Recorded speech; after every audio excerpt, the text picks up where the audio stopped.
Bismillahirrahmanirrahim. Assalamualaikum warahmatullahi wabarakatuh. Alhamdulillahirabbil alamin. Wa bihi nasta'inu ala umurid dunya waddin. Wassalatu wassalamu ala asyrafil mursalin Sayyidina Muhammadin abil qasim al-amin wa ala alihi wa sahbihi ajma'in. Subhanaka la ilma lana illa ma 'allamtana innaka antal alimul hakim. Wa la hawla wa la quwwata illa billahil aliyyil azim. Rabbi shrah li sadri wa yassir li amri wahlul 'uqdatan min lisani yafqahu qawli, amma ba'du. Saudaraku kabar Sembalun TV yang berbahagia, tak henti-hentinya kita memuji Allah Subhanahu wa taala.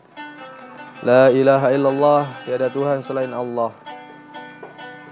Syukur kita kepada Allah Subhanahu wa taala, mudah-mudahan menjadikan kita menjadi manusia, menjadi hamba yang dicintai oleh Allah Subhanahu wa taala. Salawat dan salam tak lupa pula kita haturkan kepada junjungan alam Nabi besar kita Nabi Muhammad sallallahu alaihi wasallam.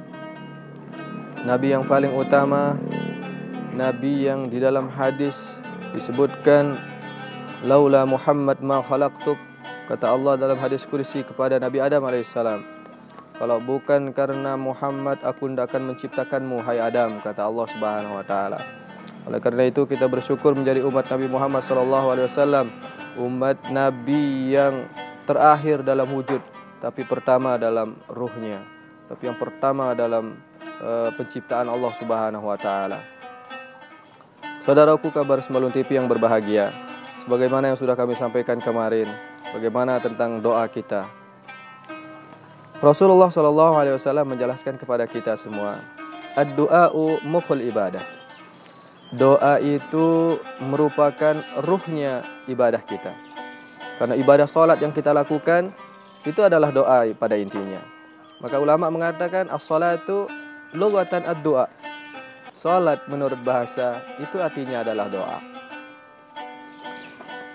Oleh karena itu Allah Subhanahu wa taala menjelaskan kepada kita untuk selalu beringat kepada Allah Subhanahu wa taala dengan memperbanyak doa.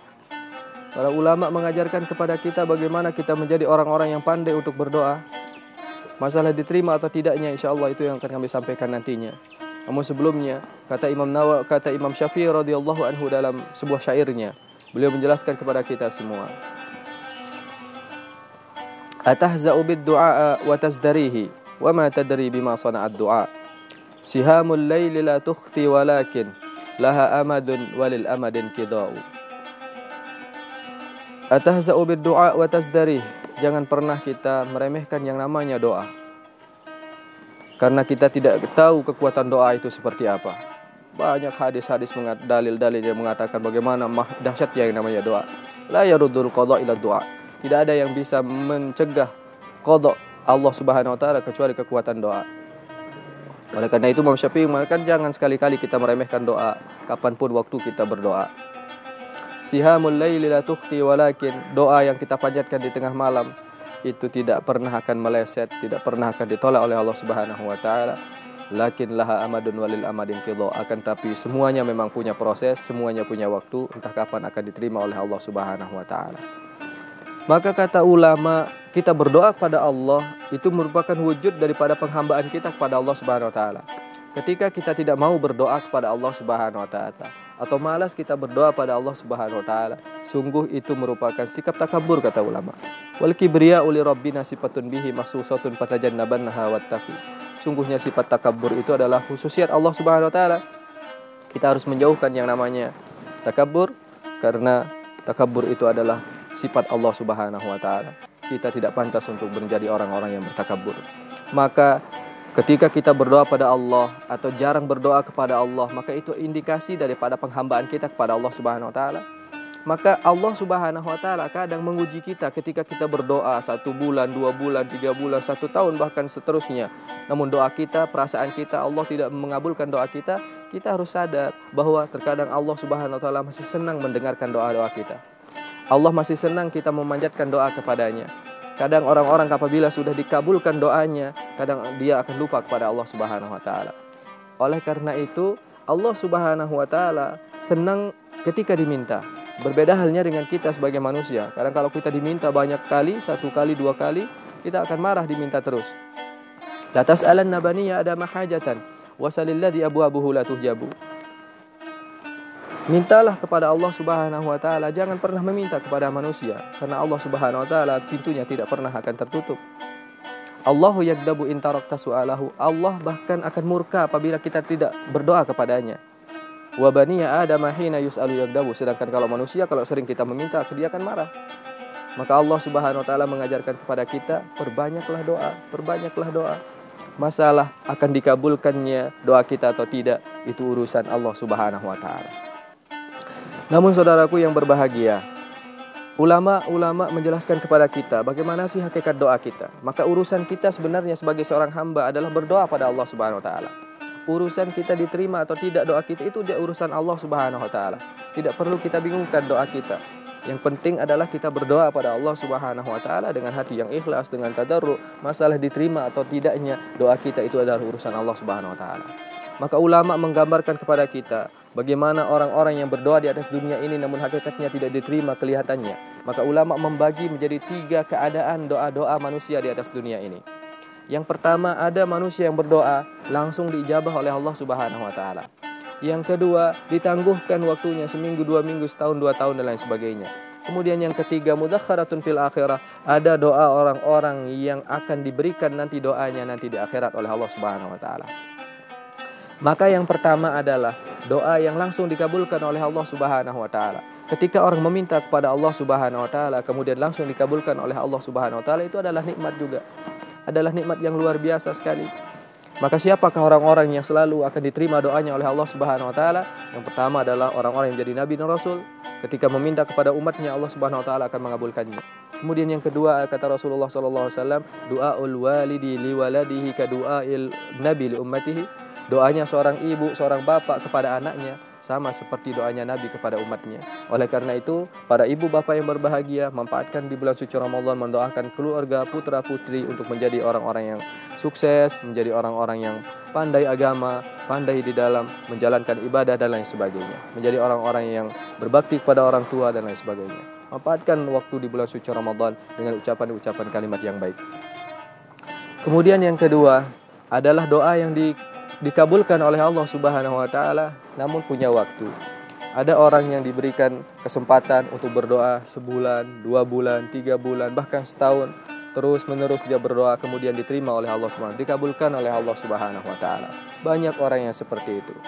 Kemudian yang paling luar biasa sebenarnya adalah bukan yang nomor 1 dan bukan yang nomor 2. Namun yang paling utama adalah doa yang kita panjatkan selama kita hidup ini tidak diterima oleh Allah Subhanahu wa taala di atas dunia. Maka kata ulama, doa yang tidak diterima di atas dunia ini itu mudakharatun fil akhirah. Itu adalah doa yang akan kita terima nanti di akhirat.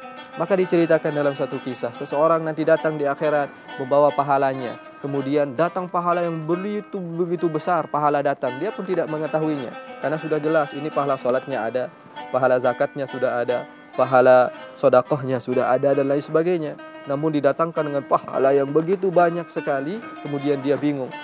Dari manakah datangnya pahala-pahala ini? Maka dia pun bertanya kepada malaikat. Malaikat pun menjawab, ini adalah doa-doamu yang tidak terkabul dulu waktu engkau di atas dunia. Ketika engkau memanjatkan doa kepada Allah Subhanahu wa taala namun tidak diterima di atas dunia, namun inilah sekarang doa-doamu yang tidak terkabul di atas dunia akan menjadi pahalamu yang yang akan diberikan oleh Allah Subhanahu wa taala nanti di akhirat ini. Oleh karena itu sekali lagi kembali kepada kita sebagai manusia, tidak ada urusan kita apakah doa kita diterima oleh Allah Subhanahu wa taala atau tidak di atas dunia ini. Namun kewajiban kita adalah meminta, memohon pada Allah, selalu ingat untuk berdoa pada Allah Subhanahu wa taala supaya kita diberikan kesehatan. Kita mengangkatkan tangan pada Allah Subhanahu wa taala dan meminta, ya Allah, Engkau adalah Tuhanku, aku minta kesehatan, aku minta kebahagiaan dan lain sebagainya. Itu merupakan penghambaan kita kepada Allah Subhanahu wa taala. Pada intinya adalah ketika kita meminta pada Allah, sungguhnya kita butuh pada Allah Subhanahu wa taala pada dasarnya. Namun Allah Subhanahu wa taala mengetahui apa yang terbaik bagi kita. Maka kadang ada orang yang berdoa pada Allah Subhanahu wa taala, dia berdoa sebulan, 2 bulan, seminggu, 2 minggu dan seterusnya, kemudian tidak dijabah oleh Allah Subhanahu wa taala, dia pun menggerutu. Allah tidak sayang kepadaku, Allah tidak cinta kepadaku, bagaimana ini dan lain sebagainya. Maka Allah Subhanahu wa taala, kita harus tetap ingat bahwa Allah Subhanahu wa taala sedang menguji kita. Menguji keimanan kita, menguji kesabaran kita, sampai mana kita bisa bersabar di dalam berdoa kepada Allah Subhanahu wa taala. Maka memang Allah Subhanahu wa taala sudah memberikan gambaran kepada kita dalam Al-Qur'an dan lain sebagainya tentang bagaimana orang-orang yang berdoa kepada Allah Subhanahu wa taala. Kadang ada orang yang berdoa kepada Allah Subhanahu wa taala, kemudian langsung diterima oleh Allah Subhanahu wa taala. Dia mengatakan, faqad akramah. Oh, Allah Subhanahu wa taala telah memuliakan aku, katanya. Namun kadang ketika dia berdoa pada Allah Subhanahu wa taala kemudian tidak diterima di atas dunia ini, dia mengatakan faqadara alaihi rizqah fayaqulu rabbi ahanan. Dia mengatakan Allah Subhanahu wa taala sedang menghinakan aku, katanya. Maka ini adalah bukan sifat muslim sejati. Muslim sejati adalah orang-orang yang selalu berdoa pada Allah Subhanahu wa taala dengan yakin diterima atau tidaknya di atas dunia itu adalah urusan Allah Subhanahu wa taala. Bahkan doa kita yang kita panjatkan selalu di atas dunia ini, kita doakan misalnya anak kita menjadi orang yang soleh, orang yang tawadhu. Kita berdoa untuk menjadi orang yang kaya misalnya dan lain sebagainya. Namun dalam kehidupan kita hanya biasa-biasa saja. Kemudian kita mengatakan doa kami bagaimana? Allah Subhanahu wa taala tidak sayang kepada saya. Janganlah demikian. Selalu berhusnuzon pada Allah Subhanahu wa taala. Insyaallah doa kita di atas dunia ini yang kita manfaatkan dengan sebaik-baiknya, insyaallah itu merupakan pahala yang akan kita terima nanti di akhirat. Amin ya rabbal alamin. Saudaraku kabar TV Sembalun yang berbahagia, mudah-mudahan kita semuanya tetap dalam taufik dan hidayah Allah Subhanahu wa taala untuk selalu ingat bahwa kita ini adalah hamba Allah Subhanahu wa taala, untuk selalu ingat dalam keadaan apapun selalu meminta kepada Allah untuk dijadikan orang-orang yang bertakwa pada Allah Subhanahu wa taala. Mungkin hanya ini yang dapat kami sampaikan, mudah-mudahan ada manfaatnya bagi kita semua. Akhirul kalam, wallahu muwaffiq wal hadi ila sabilir rasyad. Assalamualaikum warahmatullahi wabarakatuh.